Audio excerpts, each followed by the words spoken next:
What is this? Oh, that's the camera.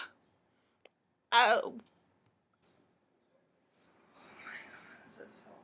This is so weird. I'm talking to a computer.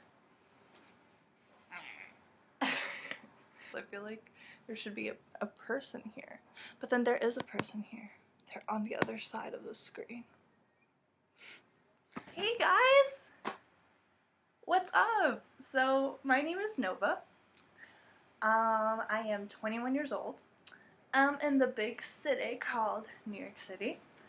And I am an aspiring actress, broadcast journalist, creative director, cinematographer / editor. I want to do things like music videos, and I want to creatively direct photo shoots and like do really cool eccentric things.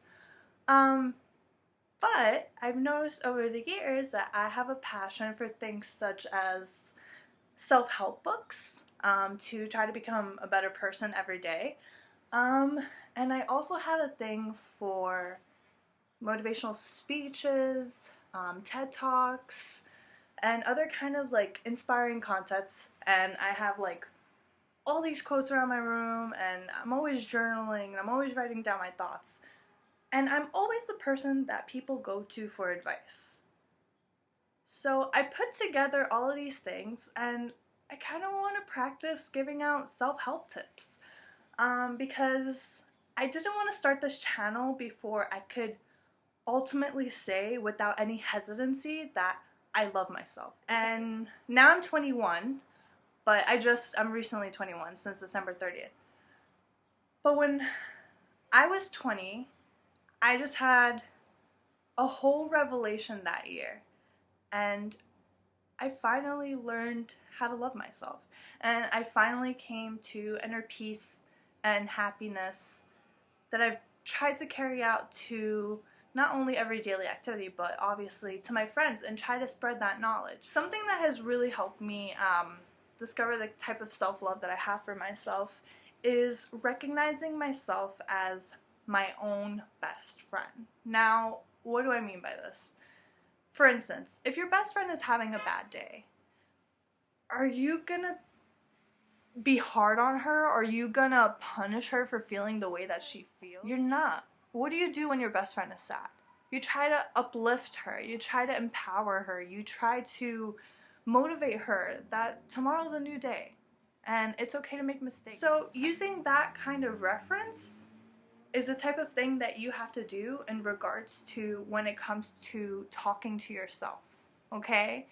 Because it's kind of like the good angel, the bad angel. So when you're going through something, or you're just about to prepare for a big thing, you're always talking in your head to yourself. But what are you really saying? Are you empowering yourself? Are you uplifting yourself? Would you tell the things that you're telling yourself in regards to self-doubt and fear and anxiety? Would you tell those things to your best friend? I really doubt it. Okay. Try to be positive with your best friend, and you help them believe that they can achieve whatever they set their minds to. And that's how you have to look at yourself. You can't be hard on yourself. And whenever you find yourself saying doubtful things or fearful things, try to switch and see, think about your best friend. Would I tell this to so-and-so? Would I give this advice to so-and-so? Another thing that I've learned is to trust your body. Now, what do I mean by this? I mean, trust your mind, body, and spirit, and the fact that they will be all connected and all one at some point. But just like your best friend, you can't be angry at specific parts of you. What I mean by mind, body, spirit, I mean it in the sense that try to keep those three balanced as much as possible. Always have something going for you in all three different categories. So for instance, mind. Are you reaching your fullest potential in school or at work? Or are you reaching your fullest potential for your brand, for instance? Another thing for your mind could be to recognize self-worth and self-love, and also self-appreciation. So those are things to always practice.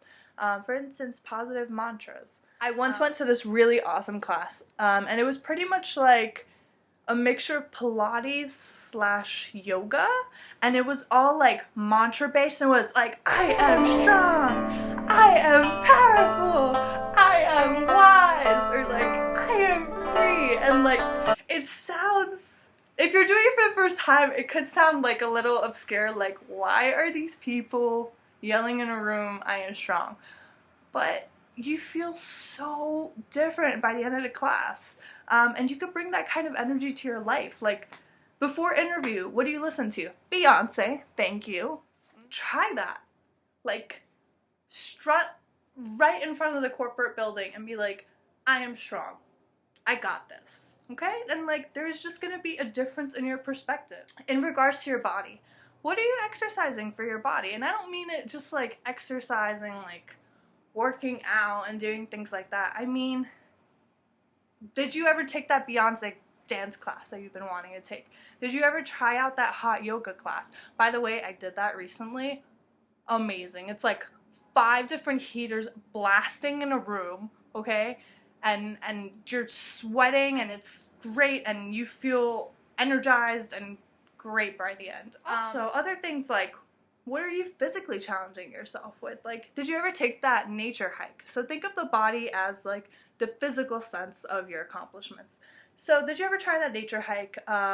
Did you ever go skydiving like you wrote on your bucket list? Did you ever try bungee jumping? Did you face your fear of roller coasters? So mind is what you're challenging yourself with mentally. Body, think of the physical sense, like what are you putting your body through in order to reach your fullest potential. Soul. Alright. Soul is obviously the more soulful kind of facet in regards to reaching your life purpose and your life potential and really becoming the person that you were supposed to be. My phone is so bright. When you look at things from a soulful perspective, look at it from the sense of, how am I doing healing-wise? How am I doing happiness-wise? How am I doing self-love-wise? These little things are always something that you should reference to, but you need to acknowledge that, and then you need to do the right repercussions. So what I like to do is practice a lot of self-care, okay?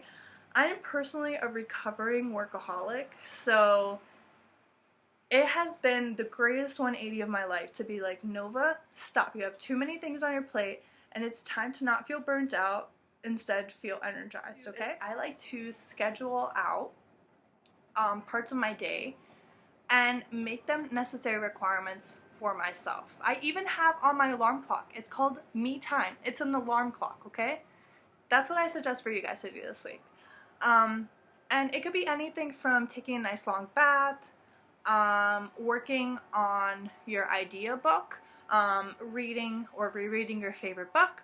It could be taking a walk. It could be watching your favorite series. It's anything that helps you feel at peace. Okay? I want you guys to take your hobbies very seriously, okay? You should schedule them as if they're like a doctor appointment and stick to it, okay? From 9 to 12, I'm gonna work on my editing, okay? Or from 12 to 2, I'm gonna take that choreography class, okay? When you start to schedule time for yourself, that's when you recognize that your soul needs that sort of healing and that sort of inner peace, okay? And that content nature in life. So whenever I'm feeling a little burnt out, or like I have anxiety, or I'm stressed out from school and work, and like you have so many things going on, it's good to take a breather and kind of stop and say, what can I do? Oh, today I could go to a museum because that's something that I love. And in regards to a soulful kind of aspect of the mind, body, spirit, I suggest that you guys try to do those things on your own, because some sort of experiences are very essential to just have in solitude. Try to find some adventure. Welcome to New York. Try to practice those things on your own. For example, try to get to a point where you're not scared of going to the movies, for instance, by yourself, or going to check out that exhibit by yourself, or even going to party by yourself. Because I've done all three. And let me tell you, obviously, you have to practice to get to that point of self-confidence where you feel okay with coming into a new environment completely on your own. But those kinds of things pay off in the long run, because you never want to not experience certain things in life just because another person, for instance, doesn't feel like checking out that movie. So what, you're just not going to watch it ever? Or that person thinks, oh, I don't like that artist, I don't want to see that exhibition, so you're not going to see your favorite artist? Really? No. And if you want to check out that museum, you better. And I'll see you there, because I love museums. Okay? Alright. I hope you guys learned something from my tips, and I hope that they were helpful in one way or another to you. I'm talking directly to a camera. I'm not used to it. Like, I'm talking to the computer, but I know there's somebody on the other side of the screen. Hello! And like, who is there? This has been officially my first YouTube channel video. What? Yeah, so please check out my website. It's called NOVABAJAMONTI.com. NOVABAJAMONTI.com. I'm gonna have another self-love video coming up soon, so stay tuned. And please subscribe to either my newsletter on my website, NOVABAJAMONTI.com, or please subscribe to my channel, YouTube at OMGITSNOVA. I also am on Instagram at OMGITSNOVA, so add me. Let's be friends, okay? I'll see you guys soon. Much love.